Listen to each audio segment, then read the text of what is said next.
Tam Tam Tropical, votre émission d'information et de débat sur l'Afrique et sa diaspora, conçue et présentée par Juvénal Noël.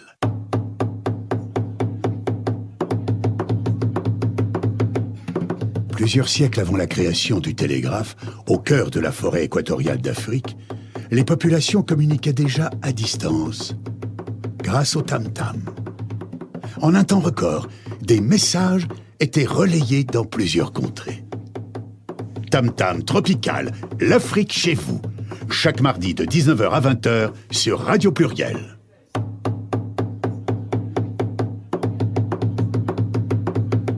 Tam Tam Tropical, votre magazine sur l'Afrique, conçu et présenté par Juvénal Noël.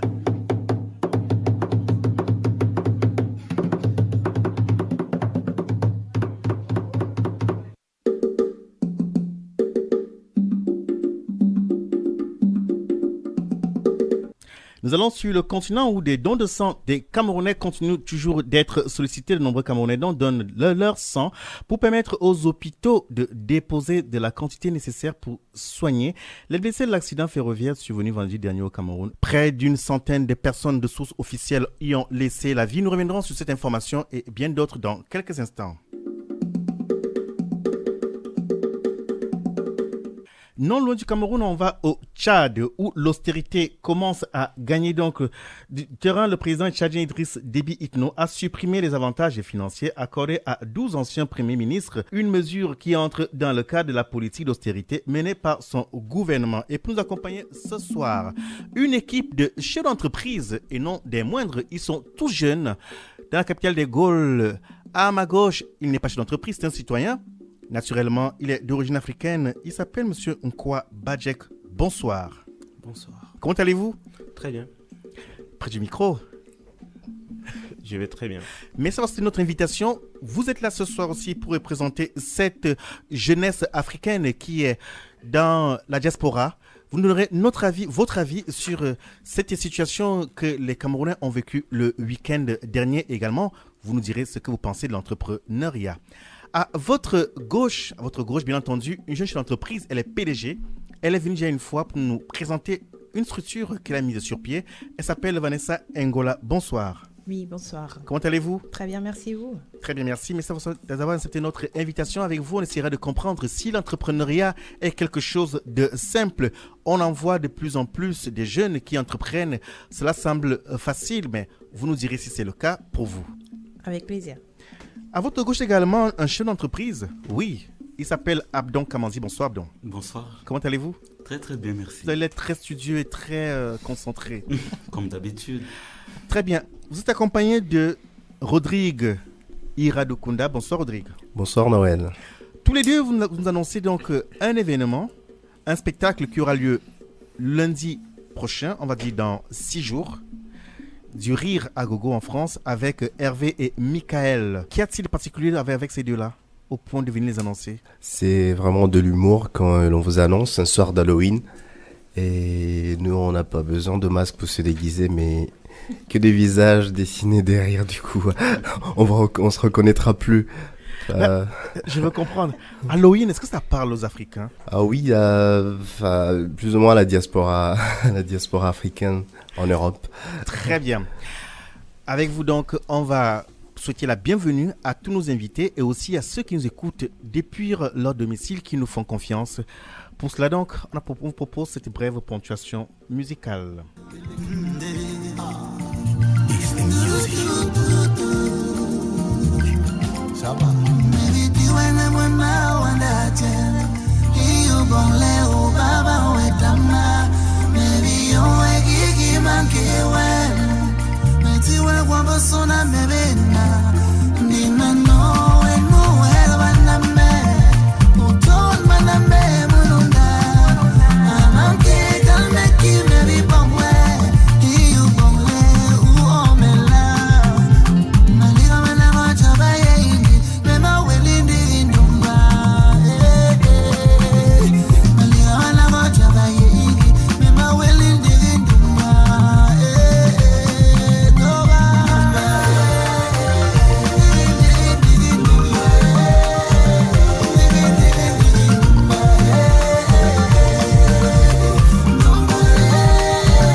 maison aujourd'hui, ça liste mon famille.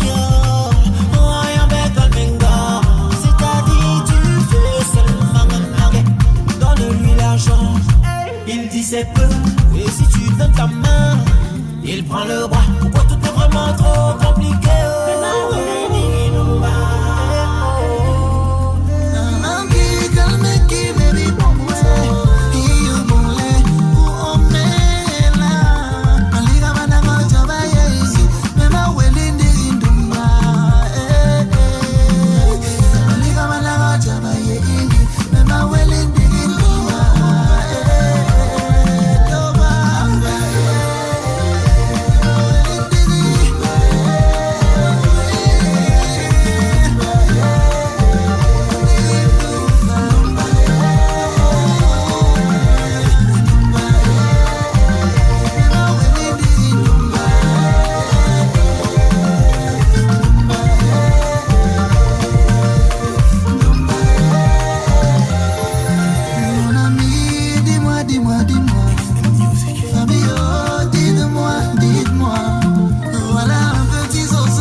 Tam Tam Tropical, c'est tous les mardis soirs de 19h à 20h sur Radio Pluriel.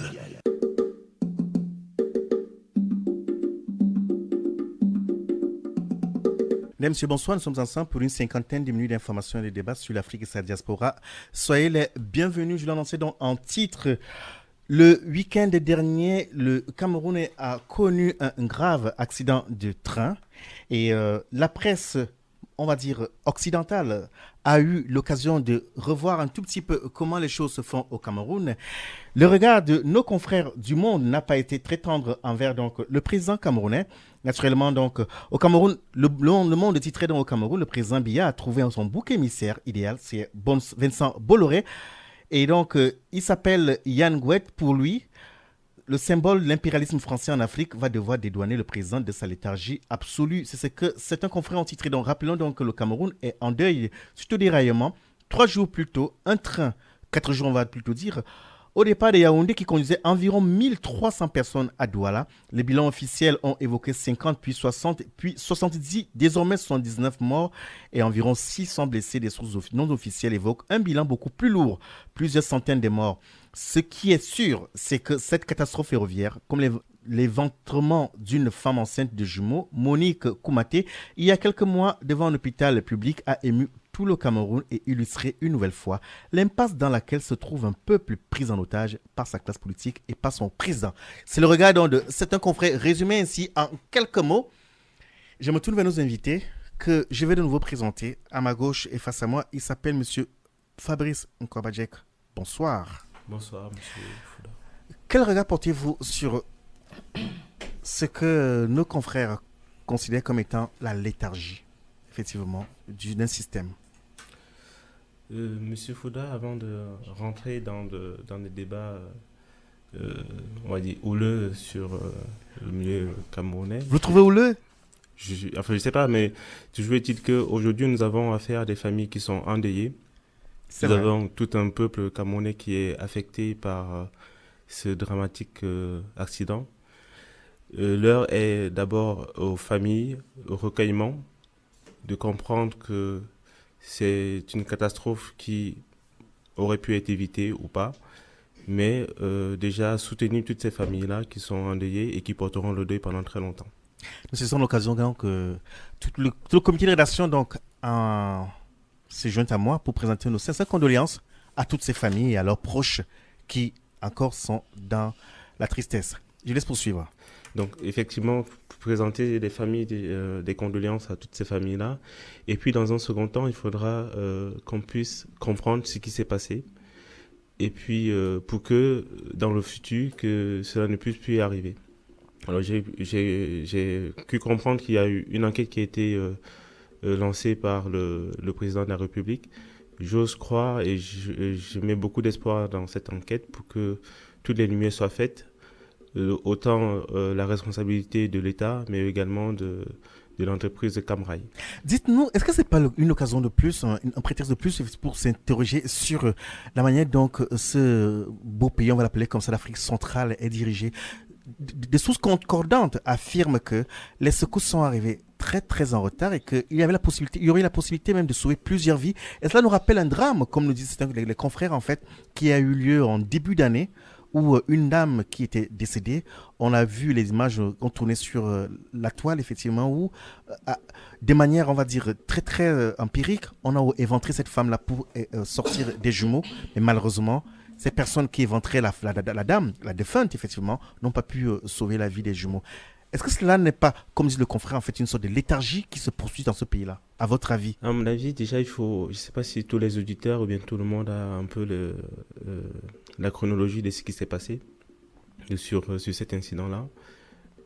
Donc, le premier événement marquant, c'est la route entre Yaoundé et Douala qui est coupée à mi-chemin entre Yaoundé et Douala à une trentaine enfin, je ne connais plus très bien le kilométrage exact. Rappelons que c'est le principal axe routier qui relie la capitale politique Yaoundé à la capitale économique Douala. Tout à fait.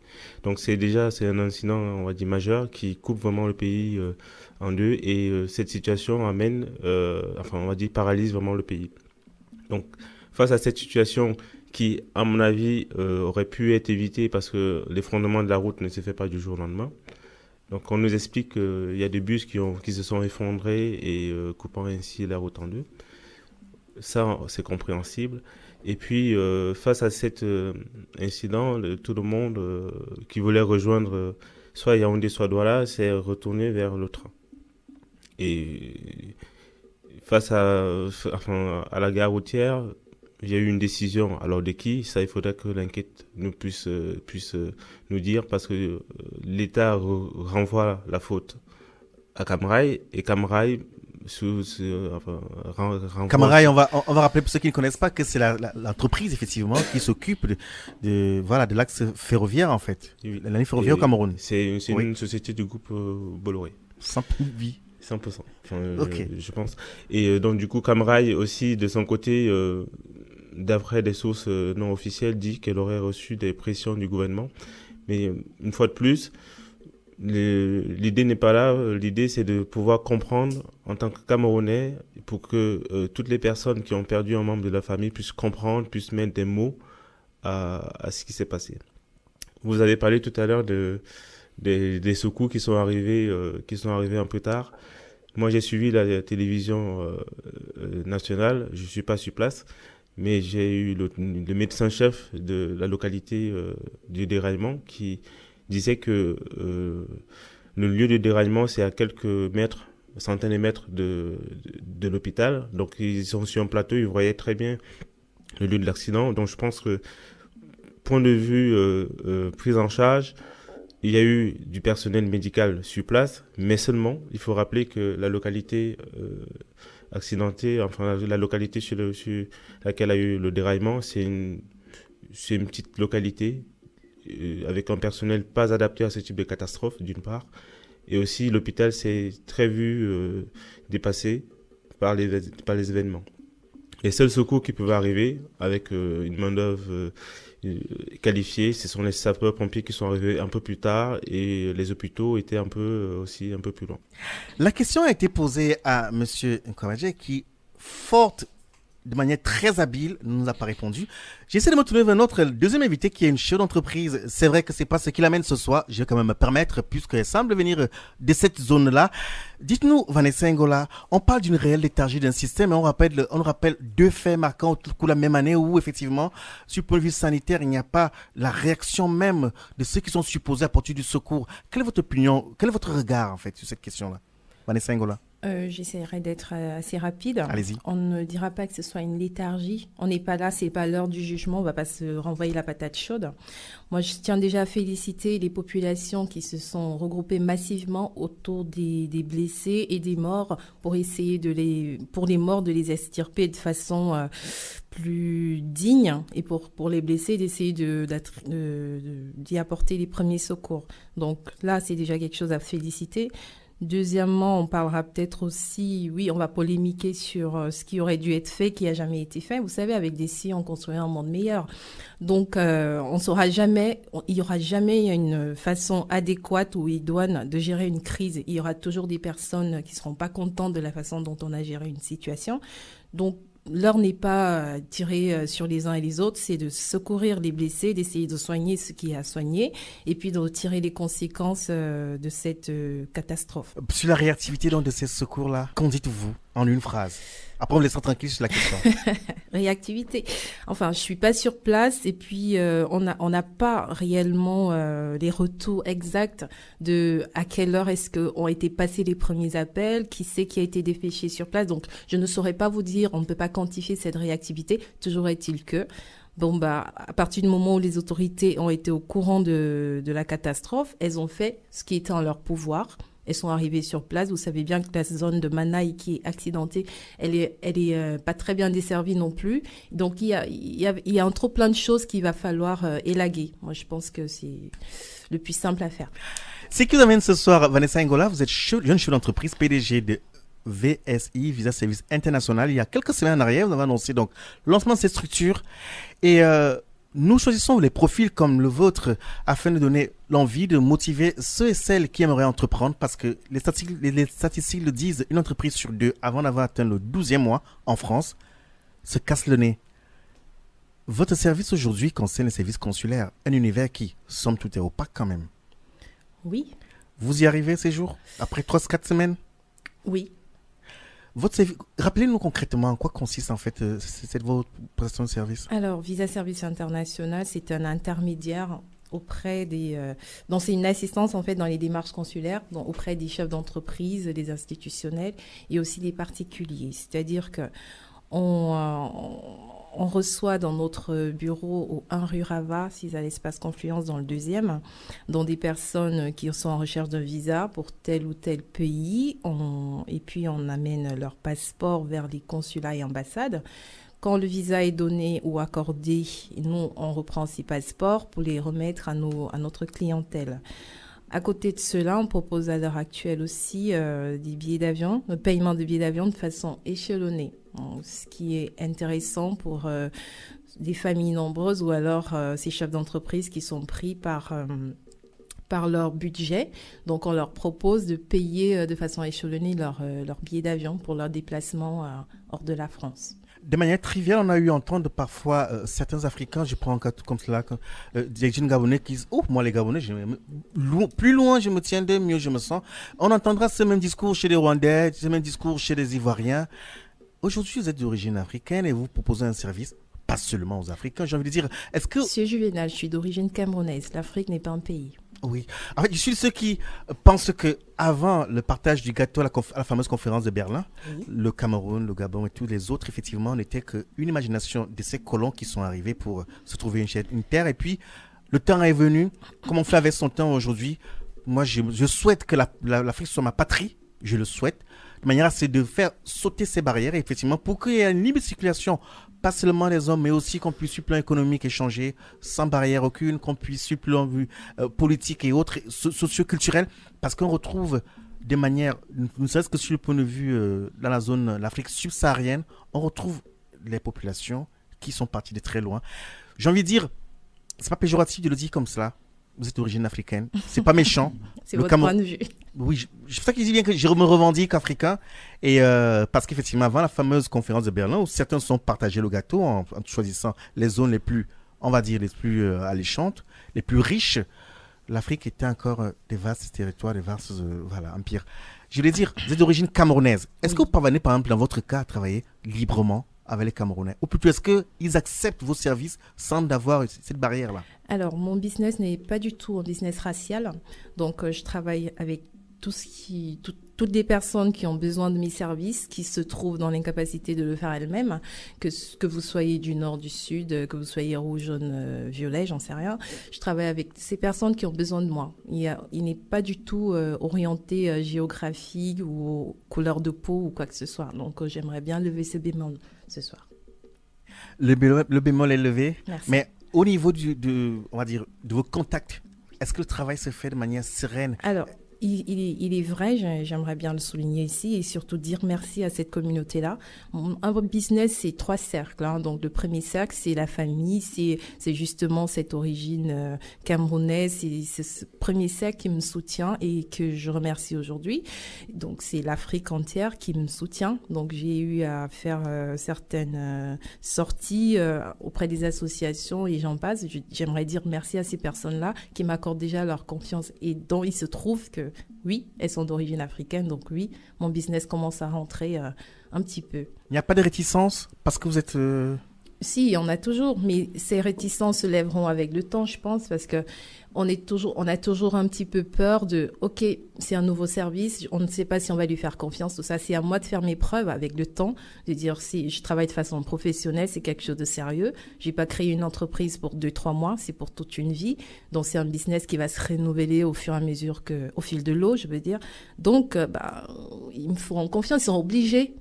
De me faire confiance, de voir que le train il est en marche, et ils sont obligés de monter dans le train. Vous écoutez Tam Tam Tropical sur Radio Pluriel.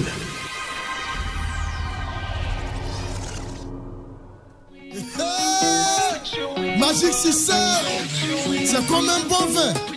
Plus ça vieillit, plus c'est bon. Hey, hey, Soudayo.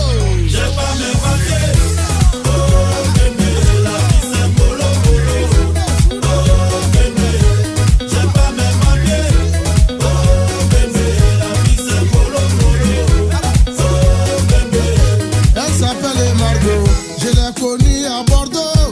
Je veux me marier pour avoir mes papiers. Depuis que nous nous sommes mariés, tout est mélangé à cause des papiers. Elle veut me fatiguer. Mamadou fait sortir le chien, Mamadou fait la vaisselle, Mamadou fait le marché. Au final, c'est Mamadou qui fait tout quoi. J'ai pas mes papiers. Oh bébé, la vie c'est bolo bolo. Oh bébé, j'ai pas mes papiers.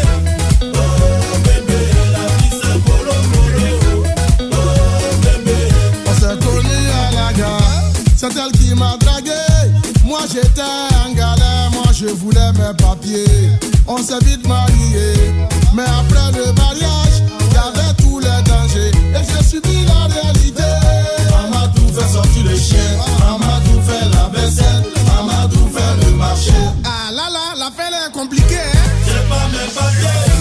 Oh bébé, la vie c'est bolo bolo. Oh bébé, j'ai pas mes papiers.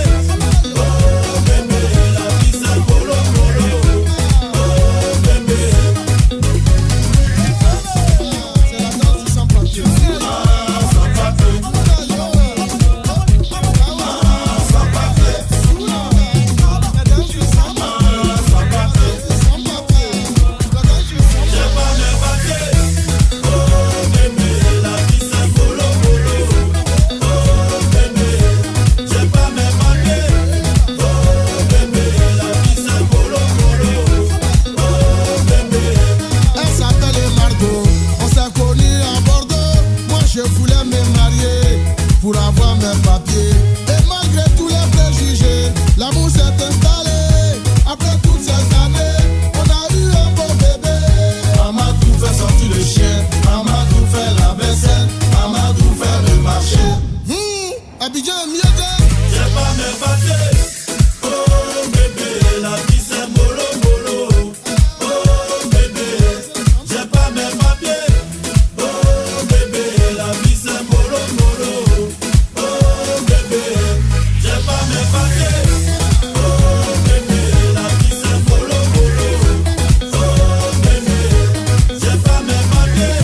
Oh bébé, la vie c'est mollo mollo. Oh bébé, oh bébé.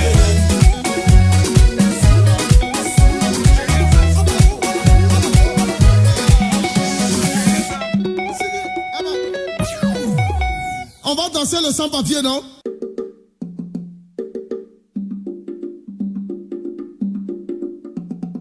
Merci donc au groupe Magic System. Avant le Magic System, c'était donc Vanessa Ngola, jeune chef d'entreprise.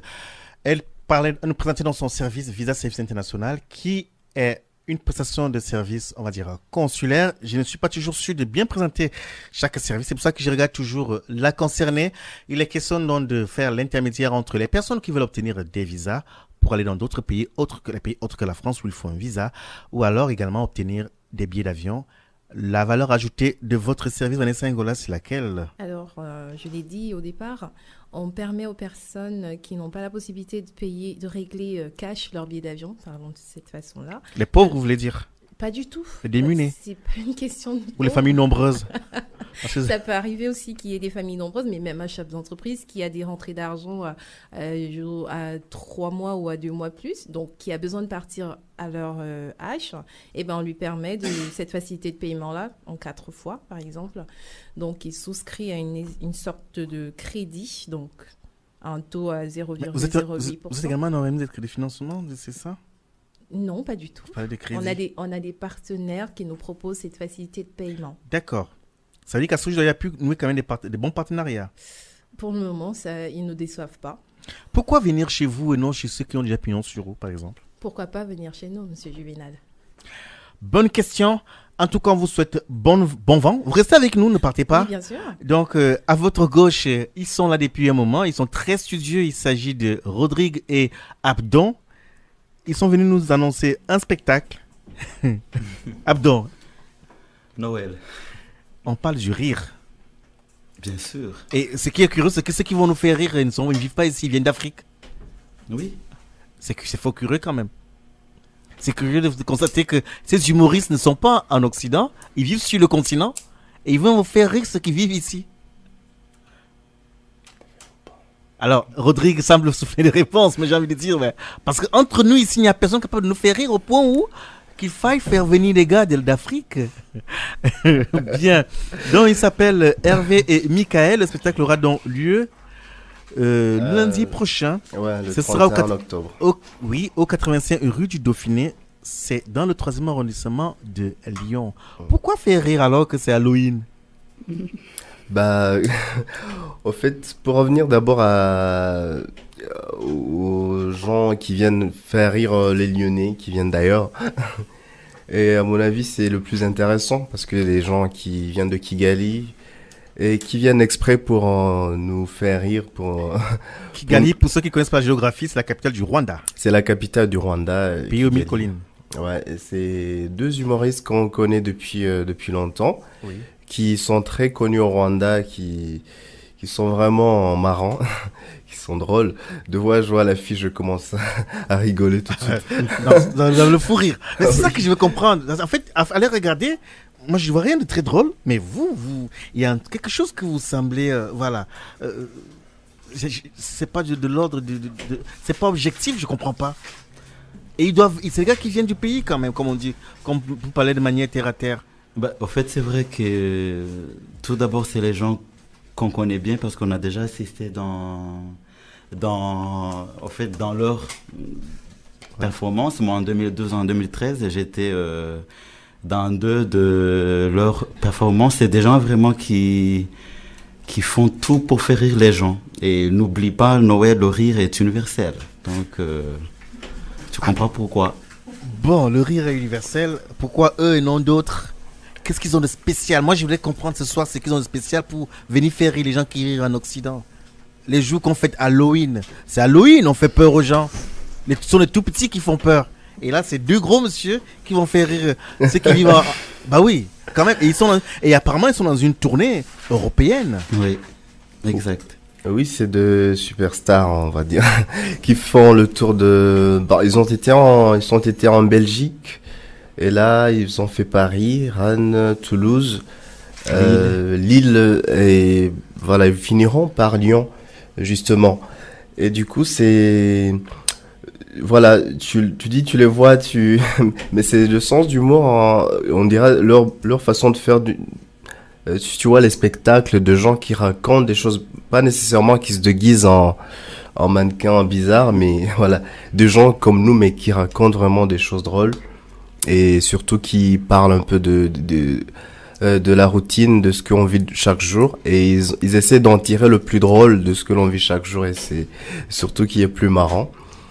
Et voilà, ils ont choisi cette date, parce que là, ils seront sur Paris le 29, ce sera le week-end, et puis ils vont profiter pour enchaîner à Lyon le 31.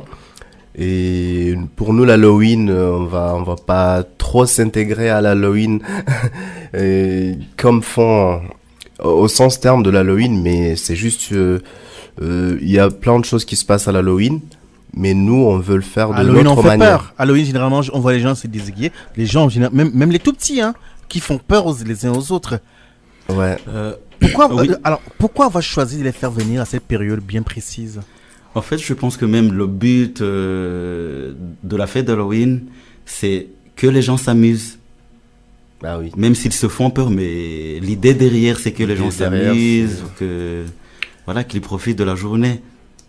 Ah oui, et surtout que nous, en tant que Rwandais, on n'a pas vraiment intégré la fête d'Halloween comme telle, mais on en profite aussi pour la fêter, pour la vivre de notre manière, quoi. Alors, ces deux-là, pourquoi eux et non d'autres? Les deux, parce que je vais dire que c'est le bon moment vraiment de les annoncer à Lyon, parce que il y en a pas beaucoup déjà au Rwanda, mais Les humoristes de cette taille-là.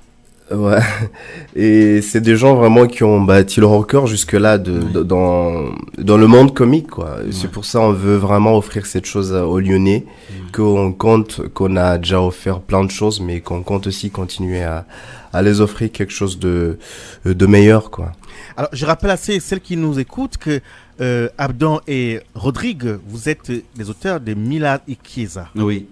Et que c'est une structure qui, effectivement, organise régulièrement des moments festifs, des moments de rassemblement pour apporter un peu de joie, un peu de gaieté à cette communauté rwandaise qui est ici. Il y a également M. Nkwabadje qui voudrait réagir. Allez-y. Oui, monsieur Juvenal, je voulais quand même venir. C'est vrai que les auditeurs ne voient pas l'affiche. Oui. Et comme il a dit tout à l'heure, vous avez dit tout à l'heure, le riz est universel. On peut se dire pourquoi eux et pourquoi pas d'autres. Mais je pense qu'à partir du moment où on apporte quelque chose de nouveau dans la région, c'est toujours important et c'est toujours intéressant de découvrir quelque chose de nouveau. Moi, je peux y dire que je serai là ce jour-là. Et c'est vraiment très important de voir des jeunes qui sont vraiment motivés à porter des projets aussi significatifs. Et on ne peut que les encourager. Donc j'invite aussi tous ceux qui, ce soir, ce 31 octobre, donc lundi prochain, ceux qui, même s'ils sont déguisés, ils peuvent venir, je pense. Donc, même si c'est Halloween, je pense qu'on nous sommes assez grands et adultes pour comprendre que c'est une fête comme toutes les autres. Mais ce soir-là, j'invite aussi toutes les personnes qui sont sensibles à l'humour et de venir découvrir cet humour-là. Et je pense qu'on pourra passer une bonne soirée. C'est ça qui me surprend avec ces deux-là, Rodrigue et Abdon. C'est qu'ils ont cette capacité à capter que là, ce soir, il y a monsieur Fabrice Nkwa-Badje, qui est parmi nous, et que vous avez pu effectivement faire quelque chose et il plaide pour vous, et c'est pas un tort, effectivement. C'est pour ça qu'on vous invite, que nous avons accepté de vous inviter ce soir, parce que le travail que vous faites au sein de la communauté rwandaise est fort louable, et vous méritez d'être félicité par rapport à cela, en sens que effectivement, c'est pas toujours évident de trouver des moments de convivialité, des moments de joie, des moments de fédérer cette communauté lorsqu'on sait ces souvenirs qu'il y a quelques années, voilà, que c'est porte encore en eux qui sont présents. De toute façon, on tient à vous féliciter pour cela. Alors, merci.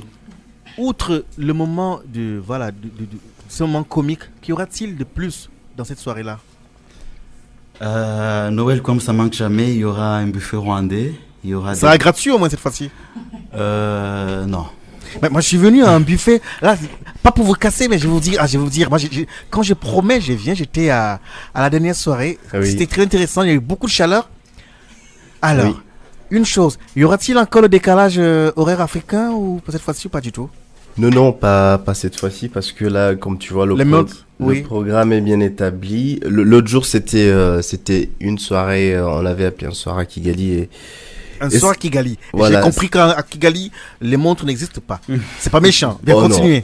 Non, mais c'est deux genres d'événements différents, parce que ça, c'était un événement qui était sur une soirée qui n'a pas vraiment un programme particulier, mais plutôt qu'on accueillait les gens au fur et à mesure qu'ils arrivaient. Rodrigue, dites-moi, voyez-vous, quand vous organisez une soirée comme celle-là, un moment festif, c'est pas un tort. C'est vrai que pour certains, manger, boire, quand on invite des Africains, on a l'impression que ça fait que ça. Il n'y a pas que cela. C'est très important de trouver le moment de convivialité, parce qu'effectivement, le quotidien ici, pour les migrants que vous êtes, que nous sommes, je suis migrant moi aussi, c'est pas toujours évident, et qu'on a besoin de retrouver ce qu'on appelle le moi nostalgique qui vit en chacun d'entre nous. C'est-à-dire qu'on veut recréer l'ambiance de ces pays où nous avons eu la chance de grandir dans une grande convivialité. C'est pas évident de les retrouver ici, mais seulement les repères, il est faux quand même. Ouais, mais justement, le décalage horaire africain, j'ai pas compris ce soir-là. Il y avait les bonnes choses, il y avait le mouton brisé, ceci. Oui. J'ai des amis qui ont commandé le mouton brisé, ils sont partis, ils l'ont pas mangé. Le mouton ou le cabri? Le cabri. C'est le cabri, en fait. C'est très bien. Ça veut dire effectivement ce dont je parle, vous vous en souvenez. Cette fois-ci, est-ce que le décalage horaire africain existera? Pas du tout. Non, cette fois-ci, comme on vous a promis juré, ça sera respecté. Mais je reviens aussi pour l'événement. Ah, vous le promettez là et vous jurez. Ah oui, et sur l'événement passé. Les auditeurs sont témoins. Donc allez-y, poursuivez. Pour l'événement passé, je tiens aussi à préciser que c'était pas vraiment un décalage horaire majeur de tout l'événement, parce qu'il y avait pas que la bouffe, à manger qui était prévu. Il y avait des jeux de société, il y avait surtout les échanges entre les gens qui étaient présents, qui avaient déjà bien commencé à l'heure, sauf côté cuisine qui a un peu décalé. Voilà, suite aussi. Cuisine, à qui la faute? Aux femmes? Non, c'est au problème technique, justement parce qu'on était, on va l'avouer, on était vraiment au début de la chose, mais là, on se corrige par rapport aux erreurs du passé, et cette fois-ci, on vous garantit vous offrir vraiment le meilleur de ce qu'on peut faire. Donc je disais qu'il y aura le buffet rwandais, les danses traditionnelles rwandaises, il y aura le kizomba, après il y aura un after avec le DJ Rojaz. Le kizomba, qu'est-ce que c'est? Le kizomba, c'est une danse latina, c'est une danse latina, si vous voyez. Dites-vous que nos auditeurs ne voient rien, ils entendent, et c'est aussi bien de décrire un tout petit peu à quoi ça ressemble. C'est quoi? Les gens dansent à distance, les gens se tapent les mains. Décrivez-nous un peu le kizomba. C'est un peu comme le zouk, mais évolué. C'est plutôt le zouk sensuel. Il y a, en fait, le zouk comment? Sensuel, plus sensuel. Les sensuels. C'est danse comment? C'est danse comment? C'est récollé. C'est 2 à 2. Nous sommes à la radio et nos auditeurs ne voient pas ce que vous dites, et du coup, essayez de décrire à quoi peut ressembler un zouk sensuel. C'est une danse où une fille danse avec un garçon, mais d'une façon chorégraphique, coordonnée, et pas n'importe comment, donc d'une façon agréable. Pas n'importe comment, c'est-à-dire? C'est-à-dire que n'importe qui ne peut pas danser cette danse. Il faut vraiment des exercices. Il faut avoir les bases pour pouvoir danser. Mais c'est l'occasion aussi de couvrir. De cette découvrir, danse. ouais. On a choisi vraiment 2 danses chorégraphiques que tout le monde ne peut pas danser, donc, qui se dansent au rythme, comment dire, c'est comme la danse rwandaise. Il faut vraiment un exercice, il faut savoir adapter ses mouvements au moment précis et voilà, au rythme, pas n'importe comment, mais comme exercer. J'insiste un tout petit peu parce que la soirée est la vôtre. Et comme moi, on va dire, je ne suis pas du membre du comité d'organisation, je ne connais pas très bien ce qui peut donner envie aux uns aux autres de venir. Les moments festifs, je dis bien que c'est important. Il n'y a pas que il n'y a pas que le stress pour retrouver ce genre de moments et pour vous soutenir dans ce que vous faites en sens que vous fédérez cette communauté rwandaise qui est ici à Lyon. Et c'est fort intéressant. C'est pourquoi j'insiste pour que vous puissiez davantage nous parler de ces moments-là. Vous parlez du kizomba. Et là, les gens dansent, c'est comme le zouk sensuel. Et donc, la danse traditionnelle rwandaise se rapproche du kizomba ou... Non, c'est Pas du tout. C'est vraiment différent. C'est la danse traditionnelle rwandaise, elle est lente, comme tu as expliqué Elle est au la programme dernière aussi. fois. Elle est au programme. Et alors, rappelez-nous un tout petit peu à quoi ça ressemble. Ce soir, on essaie de vendre un tout petit peu le Rwanda. Ah, donc, faites-le. Allez-y.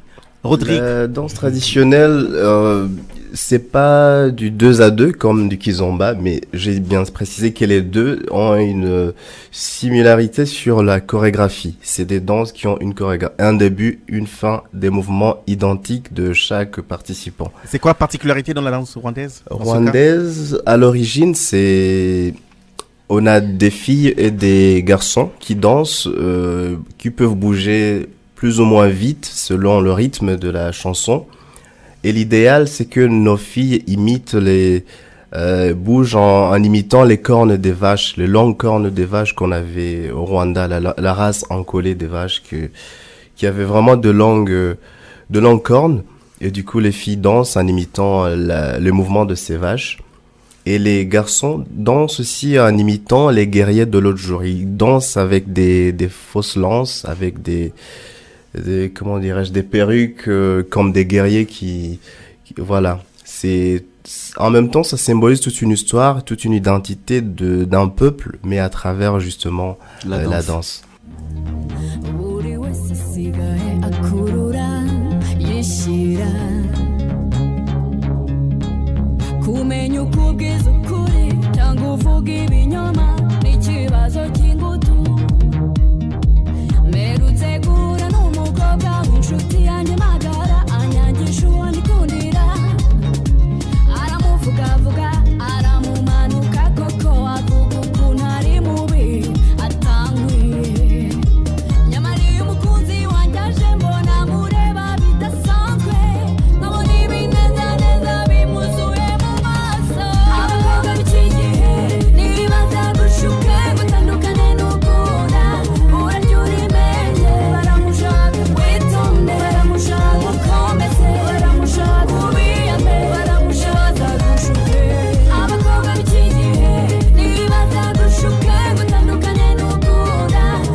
Tam Tam Tropical, c'est tous les mardis soirs de 19h à 20h sur Radio Pluriel.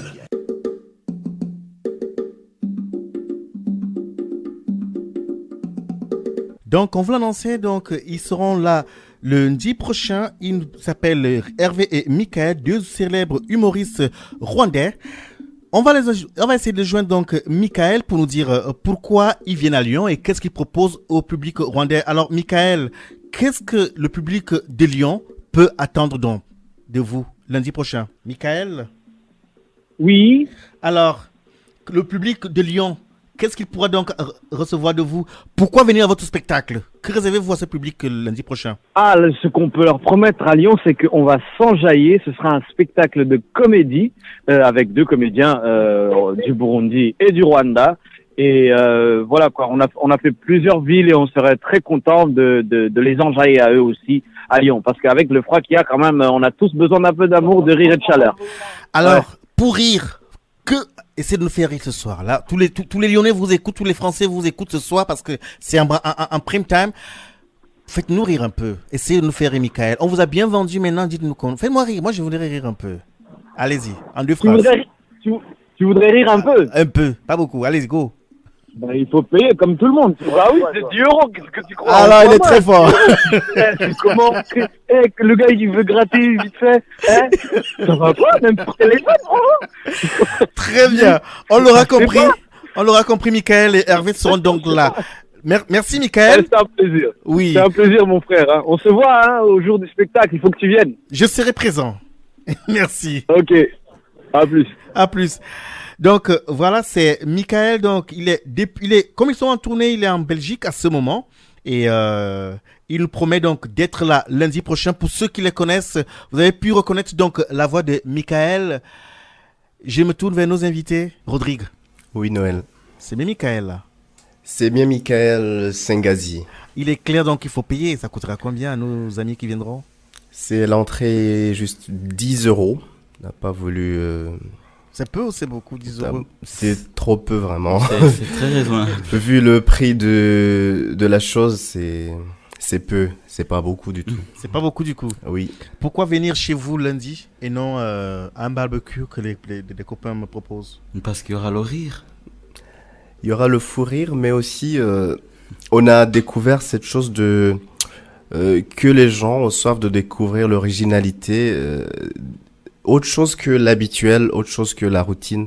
Du coup, c'est plus intéressant de venir voir de jeunes hommes qui sont venus du Rwanda jusqu'ici en Europe, apportant leur originalité, leur identité, et le faire aussi, le partager avec vous, à travers nous aussi qui partageons ce qu'on a d'origine au reste des Français ou de tout le monde autour de nous. Alors, présentez-nous de manière sommaire la soirée qui y aura sur le programme, outre le rire. Vous avez dit qu'il y aura à manger, à boire et quoi d'autre? Et justement, voilà, ça commencera par chauffer les gens, genre un verre d'accueil et tout. Et puis le verre sera payant ou bien on paye juste pour les 10 €? Pour les 10 €, c'est juste le droit d'entrée. Oui. Après, il y aura des petites participations, genre 1 € ou 2 €. pour participer à la préparation de l'événement. Et du coup, après, il y aura des danses kizomba traditionnelles pour annoncer les deux humoristes qui vont venir après. Et après, les humoristes, on aura aussi des entr'actes qui seront toujours composés par des danses traditionnelles ou des éventuelles allocutions par des membres de la présence, quoi. Selon le feeling. Et là, c'est juste que une pause où on prendra de quoi manger, de quoi boire. Il y aura un petit moment d'échange aussi parce que notre cible, les gens présents sont de tous les niveaux. Il y aura les membres d'associations, il y aura les chefs d'entreprise, il y aura les salariés, il y aura les différentes diasporas rwandaises, burundaises, les Français qui sont curieux de nos deux pays. Et du coup, ça sera un petit moment d'échange entre eux. Et après, on reviendra sur la dernière partie de la comédie qui va s'achever avec des danses. Là, on va essayer de faire danser tout le public. Et après, le DJ va s'y mettre pour nous régaler jusqu'au petit matin. Ici, on aimerait signaler quand même pour les gens qui se posent cette question, parce que le spectacle sera un lundi. On signale que le premier, le mardi, c'est férié, c'est la Toussaint. Donc, que les gens ne se posent pas beaucoup de questions. On fêtera jusqu'à l'aube. Ça commencera à quelle heure? Ça commence à 19h jusqu'à 6h du matin. Donc, pas besoin de faire le pont, travailler. 19h, alors, 19h, j'ai entendu 19h, mais 19h, heure de Kigali ou heure de Lyon? Heure de Lyon. Heure de Paris. Nous sommes à Lyon, parce que parfois il pourrait... Lyon aussi, l'heure de Paris.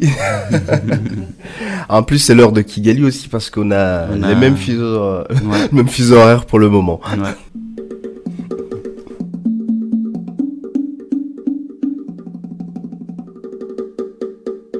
Nous allons prendre cette dernière brève avant donc de vous quitter. Nous allons directement donc au Congo RDC, où des prêtres ont dénoncé la défaillance et l'incapacité des autorités congolaises à assurer la sécurité des populations des régions du sud et du sud-est de la République démocratique du Congo. Une dizaine de prêtres congolais ont déposé une lettre d'indignation auprès du maire de Lubumbashi dans le sud du Congo et du gouverneur de la province du Haut-Katanga, à la suite de l'assassinat d'un des leurs la semaine dernière. Joseph Mulumbi Ngouli a été abattu à son domicile à Lubumbashi, où il sera inhumé. Il a été inhumé cet après-midi. Notre magazine arrive donc à son terme.